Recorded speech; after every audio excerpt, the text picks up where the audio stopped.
When the elements rage, humanity stands at the brink. This is Of the World, Chronicles of Disaster. Today, we return to northern Ukraine. It is April 26, 1986. In the shadowed woodlands along the Pripyat River, the Chernobyl nuclear power plant rises like a concrete fortress against the pale dawn sky, its 4 massive reactor blocks humming with the promise of limitless energy for the Soviet Empire. This was an era when the Union of Soviet Socialist Republics positioned itself as a global leader in atomic science, harnessing nuclear fission to power cities and fuel industrial might amid the tensions of the Cold War. The plant itself had been constructed in the 1970s as a showcase of engineering ambition, located just outside the model city of Pripyat, home to nearly 50,000 residents who lived in the glow of what officials proudly called the safest nuclear facility in the world.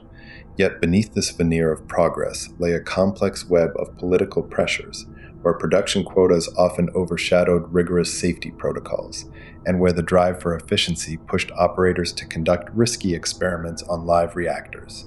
The RBMK design used at Chernobyl, a graphite-moderated boiling water reactor, was both powerful and temperamental, capable of generating over 1,000 megawatts but prone to instability if power levels fluctuated unexpectedly.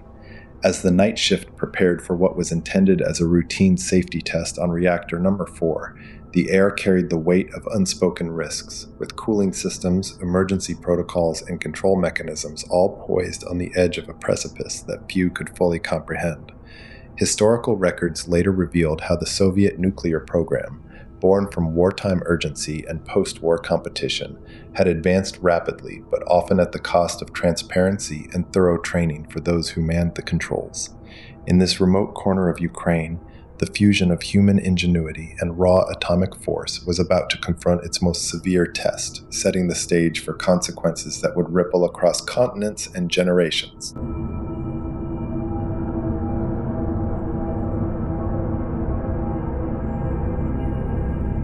The story of Chernobyl begins with Reactor 4 itself, a towering structure completed in 1983 and designed under the RBMK system that relied on graphite blocks to moderate neutrons, while water cooled the fuel rods.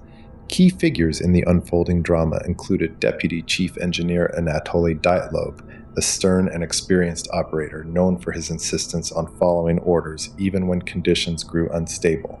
Plant Director Viktor Brukhanov, who oversaw operations with an eye toward meeting Soviet production targets, and Shift Supervisor Alexander Akimov, whose team would bear the immediate burden of the night's decisions. The build-up centered on a planned safety test to simulate a power outage and verify whether the reactor's turbine could provide enough electricity to keep cooling pumps running during an emergency shutdown. To conduct this experiment, operators bypassed multiple safety systems, including the emergency core cooling mechanism, a decision driven by the need to repeat a previously failed test without halting the entire plant's output. As the test commenced after midnight, power levels unexpectedly plummeted due to a combination of procedural errors and xenon poisoning in the core, dropping far below the intended threshold and forcing frantic attempts to restore balance. A sudden surge followed when operators withdrew too many control rods, overwhelming the reactor with reactivity, and the graphite tips on those rods jammed the channels instead of halting the reaction as designed, creating a catastrophic feedback loop. Massive steam explosions ripped through the core moments later, shattering the reactor vessel and igniting fires that set plumes of radioactive material skyward. In the immediate aftermath of these blasts, authorities delayed the evacuation of Pripyat for over 36 hours, allowing residents to continue daily routines under a veil of secrecy that exposed thousands to dangerous radiation levels. The Liquidators, a force of soldiers, firefighters, and civilian volunteers, then arrived to contain the disaster through heroic sacrifices, climbing onto rooftops to shovel debris, constructing a massive sarcophagus around the ruins, and enduring lethal doses to prevent further meltdown, their efforts forever altering the landscape and their own lives in the process.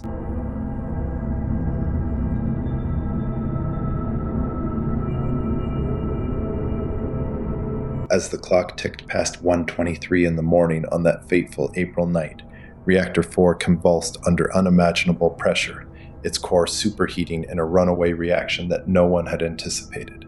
The first explosion detonated like a thunderclap, hurling a massive concrete slab aside and ejecting fragments of fuel rods into the atmosphere, followed seconds later by a second blast fueled by hydrogen and steam that tore open the building's roof and scattered glowing graphite across the grounds.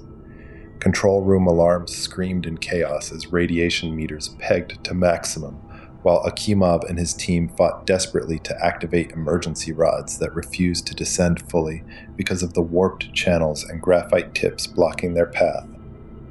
Flames leaped from the exposed core, fed by the burning graphite, sending a column of black smoke laced with cesium, iodine, and other isotopes billowing into the night sky, where winds began carrying the invisible poison westward across Europe. Dyatlov, initially dismissive of the severity, soon realized the reactor had been destroyed, yet communication breakdowns with higher authorities left the on-site team isolated in their horror. Firefighters arrived within minutes, battling the blaze without protective gear suited for nuclear fallout, their hoses trained on the inferno as dosimeters clicked wildly and skin burns appeared on exposed flesh. The tension mounted with each passing hour as the core continued to smolder, threatening a further meltdown into the Earth itself, while evacuation orders remained stalled by bureaucratic hesitation in Moscow, allowing the city of Pripyat to slumber unaware beneath the radioactive rain. Every decision in those early moments amplified the catastrophe, from the bypassed safeties that had permitted the power surge to the lack of immediate containment measures, building a narrative of escalating dread where human error intertwined with mechanical failure to unleash forces far beyond control.